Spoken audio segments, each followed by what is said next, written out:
உங்கள் வீட்டில் இருக்க பிளான்ட் தான் உங்களோட ஹேர் சேவியர்னு சொன்னால் நம்புவீங்களா? பட் நம்பி தான் ஆகணும். நான் எப்போ என்னோடய ஹேர் ஃபால் ஆகுற மாதிரி ஃபீல் ஆனாலும் இந்த ஹேர் பேக் மட்டும் தான் யூஸ் பண்ணுவேன். நம்ம பேக்கோட மெயின் இன்க்ரீடியண்ட்டே ஹைபிஸ்கஸ் தான். ஸோ ஹைபிஸ்கஸோட பெட்டல்ஸ் மட்டும் வச்சுட்டு அதுக்குள்ளே இருக்கிறதெல்லாம் ரிமூவ் பண்ணி போட்டுடுங்க.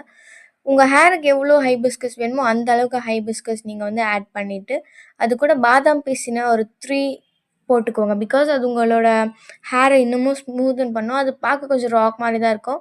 நைட் ஃபுல்லாக சோக் பண்ணிங்கன்னா மேலே புஷ் புஷ்ன்னு வந்துடும். ஸோ தண்ணி ஊற்றி அதை வந்து ஓவர் நைட் சோக் பண்ணி வச்சுக்கோங்க.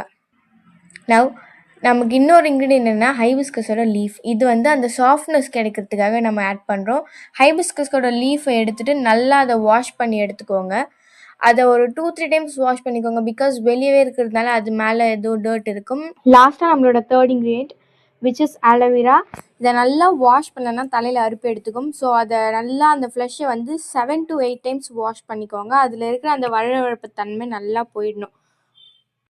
நம்மளோட லாஸ்ட் ப்ராசஸ் என்னென்னா அது எல்லாத்தையும் போட்டு அரைக்கணும். அவ்வளோதான். இப்போ நம்ம ஓவர் நைட் சோக் பண்ணி வச்சுருக்கிறத ஃபர்ஸ்ட் அரைச்சிடலாம். எனக்கு பூ பத்தாதுன்ற காரணத்தினால நான் இன்னும் கொஞ்சம் பூ எடுத்திருக்கேன். இதுலேயும் அதே சேம் ப்ராசஸ் தான். நமக்கு அந்த பெட்டல்ஸ் மட்டும் தான் வேணுன்றதுனால மித்ததெல்லாம் ரிமூவ் பண்ணிவிட்டு பெட்டல்ஸ் மட்டும் போட்டு நல்லா அரைச்சிக்கலாம். ஃபர்ஸ்ட் நீங்கள் அந்த பெட்டல்ஸையும் அந்த வாட்டரையும் கொஞ்சம் கொஞ்சமாக ஆட் பண்ணி நல்லா அரைச்சி எடுத்து வச்சுக்கோங்க. பிகாஸ் இதுதான் நம்மளோட கண்டிஷ்னர். கொஞ்சமாக வேற ஒரு கப்பில் சேஞ்ச் பண்ணிவிட்டு கொஞ்சத்தை அதிலே வச்சுக்கோங்க. பிகாஸ் அதை லீஃப் போட்டு அரைச்சிக்கலாம். லீஃப் கூடவே நீங்கள் ஆலோவேராவையும் போட்டு நல்லா அரைச்சிக்கோங்க.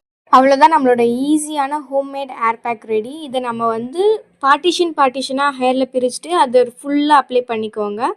ஒரு இடம் விடாமல் நல்லா அப்ளை பண்ணிக்கோங்க. பிகாஸ் பொடுகு இருந்தால் கூட இதில் வந்துடும். நீங்கள் வேணும்னா இதில் வெந்தயம் கூட ஆட் பண்ணிக்கலாம். வெந்தயம் வந்து ரொம்ப கோல்ட் ஆகிடும்ன்றதுனால நான் ஆட் பண்ணல.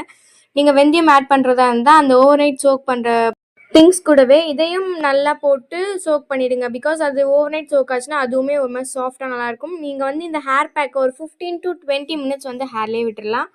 ஃபர்ஸ்ட் அதை வந்து நல்லா வாஷ் பண்ணிவிட்டு நீங்கள் நார்மலாக யூஸ் பண்ணுற ஷாம்பு யூஸ் பண்ணிவிட்டு இந்த கண்டிஷ்னரை போட்டுட்டு ஒரு 10 மினிட்ஸ்க்கு அப்புறம் ரின்ஸ் பண்ணிவிடுங்க. அவ்வளோதான். நான் இப்போ வந்து வெட்லேயே அப்படி காட்டுறேன். நான் அதை வந்து சிக்கு கூட உடைக்கல. பாருங்கள் எவ்வளோ சாஃப்டாக இருக்குது. ஸோ நீங்களும் ட்ரை பண்ணி பாருங்கள். சிக்கு உடைச்சா இன்னும் சூப்பராக ஷைனிங்காக இருக்கும். ஹேர் ஃபாலோ ஆகாது, டேண்ட்ரஃபும் வராது. இந்த ஹேர் பேக் 1 மந்த்துக்கு 1 டைம் தான் யூஸ் பண்ணணும்னு எந்த ரெஸ்ட்ரிக்ஷன்ஸும் இல்லை. நீங்கள் எப்போ வேணால் யூஸ் பண்ணிக்கலாம். பட் உங்களுக்கு திப்பியாக வரும் காலேஜ் போகும்போது ஒரு ஸ்கூல்ஸ் போகும்போதுன்னு பரவாயில்லன்னா கூட நீங்கள் யூஸ் பண்ணிக்கலாம். ஆர் எல்ஸ் ஃபில்டர் வச்சு நல்லா ஃபில்டர் பண்ணிவிட்டு யூஸ் பண்ணிக்கோங்க. தேங்க்யூ.